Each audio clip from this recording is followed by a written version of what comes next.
بسم اللہ الرحمن الرحیم۔ ناظرین السلام علیکم ورحمۃ اللہ۔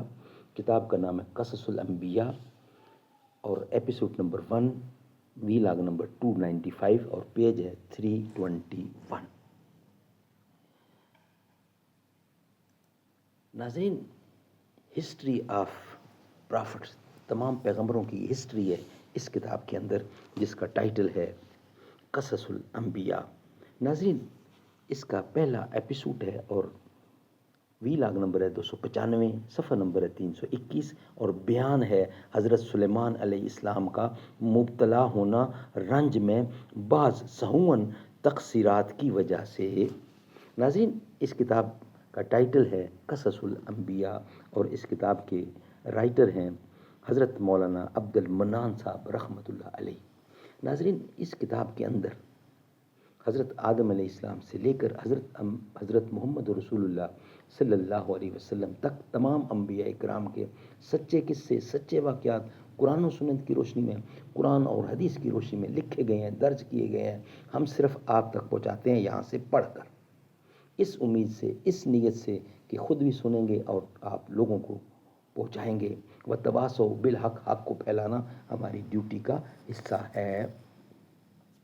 نحمدہ ونصلی علی رسولہ الکریم، بسم اللہ الرحمن الرحیم۔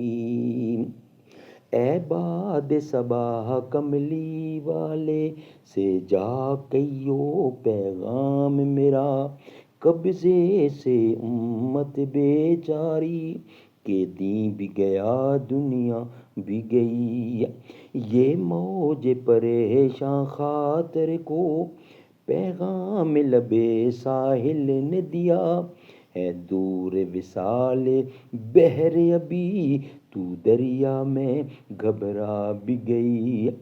عزت ہے محبت کی قائم، اے کیسے حجاب محمل سے، محمل جو گیا عزت بھی گئی، غیرت بھی گئی، لیلا بھی گئی۔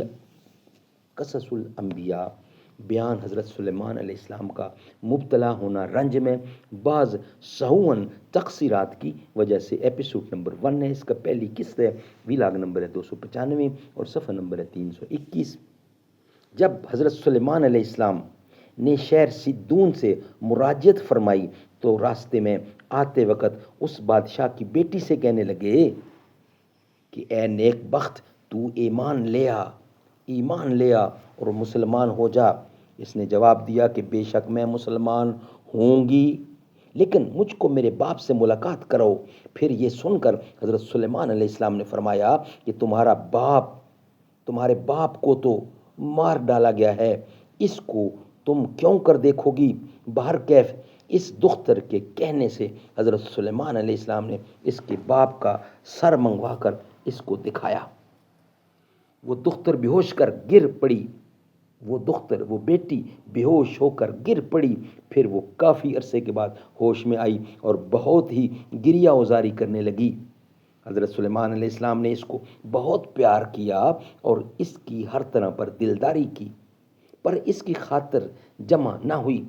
آخر الامر وہ دین اسلام سے مشرف ہوئی۔ پھر حضرت سلیمان علیہ السلام اس کو اپنے نکاح میں لائے اور اس کو بہت چاہتے تھے۔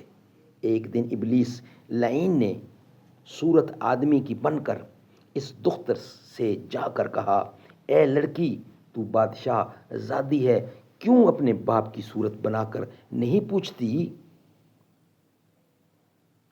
کیوں اپنے باپ کی صورت بنا کر نہیں پوجتی تاکہ تیرے باپ کی روح تجھ سے خوش رہے، جیسے کہ وہ اپنی زندگی میں تجھ سے خوش تھا۔ اور خبردار، یہ بات حضرت سلیمان علیہ السلام سے مت کہنا، یہ شیطان سکھلا رہا ہے کہ ایسے مت کرنا۔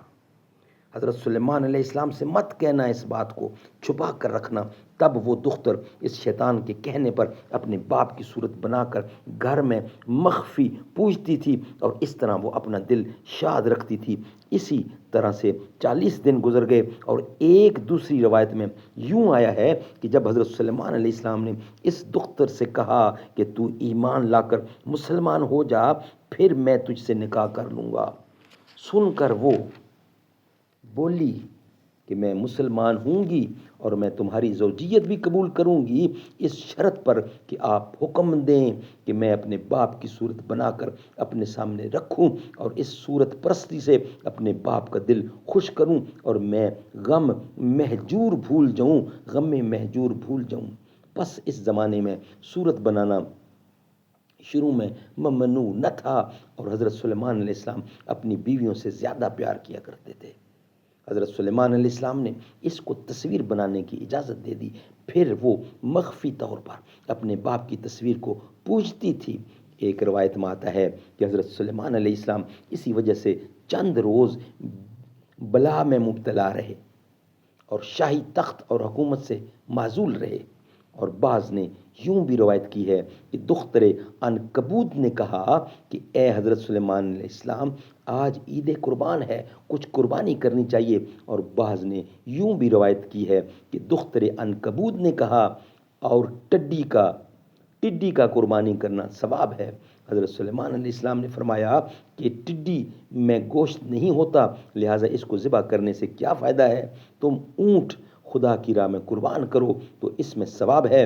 وہ بولی نہیں، میں تو ٹڈی ہی ذبح کروں گی، اور ٹڈی سے اس کی غرض یہ تھی کہ جب حضرت سلیمان علیہ السلام شہر صدون میں جا کر اس کے باپ سے لڑے تھے تو اس وقت بھی ٹڈی نے آ کر اس کے باپ کی آنکھیں کھائی تھیں، اور وہی بغض اس کے دل میں تھا تاکہ اس سے وہ اپنے باپ کا انتقام لے، اور حضرت سلیمان علیہ السلام کو یہ بات یاد نہ تھی۔ سہون فرمایا کہ اچھا تم منگوا کر اس کو ذبح کرو۔ تب اس نے ایک ٹڈی کو منگوایا اور عداوتاً اس کو ذبح کیا۔ پس حضرت سلیمان علیہ السلام کی بیوی نے یہ دو گناہ کیے تھے کہ اپنے باپ کی صورت بنا کر گھر میں پوجتی تھی، اور یہ خبر حضرت سلیمان علیہ السلام کو معلوم نہ تھی، اور دوسرے یہ کہ ٹڈی کو بے گناہ ذبح کیا تھا۔ ان دو معصیت کے سبب حضرت سلیمان علیہ السلام چند روز بلا میں مبتلا ہوئے۔ پس اے مومنو، یہ بات متحقق ہے کہ جن نیک مرد کے گھر میں بد عورت ہو اور اپنے شوہر سے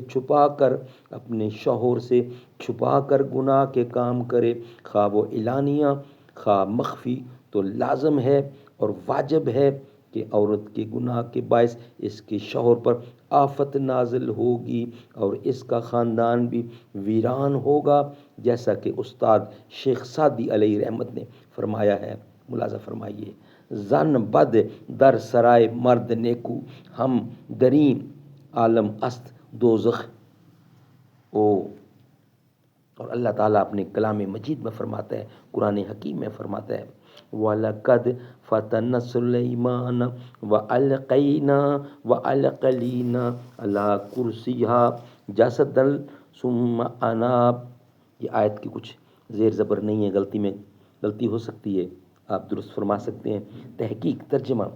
تحقیق آزمایا ہم نے حضرت سلیمان علیہ السلام کو، اور ڈال دیا ہم نے اوپر کرسی اس کی کہ ایک دھڑ، پھر اس نے رجوع کیا، اور ہم نے اوپر کرسی اس کی کہ ایک دھڑ، پھر اس نے رجوع کیا اللہ تعالیٰ کی طرف۔ پس معاملہ یوں تھا کہ حضرت سلیمان علیہ السلام جب استنجے کو جاتے تو خانم اپنے ہاتھ کی نکال کر ایک خادمہ حرم کے حوالے کر جاتے تھے۔ جب استنجے کو جاتے تو خانم اپنے ہاتھ کی نکال کر ایک خادمہ حرم کے حوالے کر جاتے تھے، کیونکہ اس انگوٹھی پر اسم اللہ تعالیٰ کا تھا، اس لیے وہ اس کو استنجے کے وقت اپنے ساتھ نہیں رکھتے تھے۔ ایک دن مرضی الہی سے ایسا اتفاق ہوا کہ جنوں میں سے ایک جن نام اس کا سغرا تھا، اس نے صورت و شکل حضرت سلیمان علیہ السلام کی بنا کر اس خادمہ یمینہ سے جا کر انگوٹھی لے کر اپنی انگوٹھی میں یعنی اپنی انگلی میں پہن کر انگوٹھی کو تخت پر جا بیٹھا۔ ناظرین، یہ حصہ انشاءاللہ ہم آپ کے سامنے رکھیں گے نیکسٹ ویلاگ کی صورت میں، کیونکہ قصہ تھوڑا لمبا ہے، ہم آپ تک پہنچائیں گے انشاءاللہ نیکسٹ ویلاگ کی صورت میں۔ یہ ویلاگ ہم یہاں ہی مکمل کرتے ہیں۔ یعنی ہم آپ کو سنا رہے تھے بیان حضرت سلیمان علیہ السلام کا مبتلا ہونا رنج میں بعض سعون تقصیرات کی وجہ سے۔ یہ باقی حصہ ہے ہم آپ کے سامنے شیئر کریں گے انشاءاللہ۔ ہر ایک جہاں میں ہر ایک مقام میں، ہر ایک جہاں میں ہر ایک مقام پر نبی کے جھنڈے گڑے ہوئے ہیں، جو ان کی عظمت کو مانتے ہیں نبی کے در پر پڑے ہوئے ہیں۔ نبی کی باتیں، نبی کی باتیں، نبی کی نعتیں، نبی کی باتیں، میں پڑھ رہا ہوں، میں لکھ رہا ہوں، میں دیکھتا ہوں، اسی کے صدقے گناہ میرے جھڑے ہوئے ہیں۔ ہر ایک جہاں میں ہر ایک مقام پر نبی کے جھنڈے گڑے ہوئے ہیں۔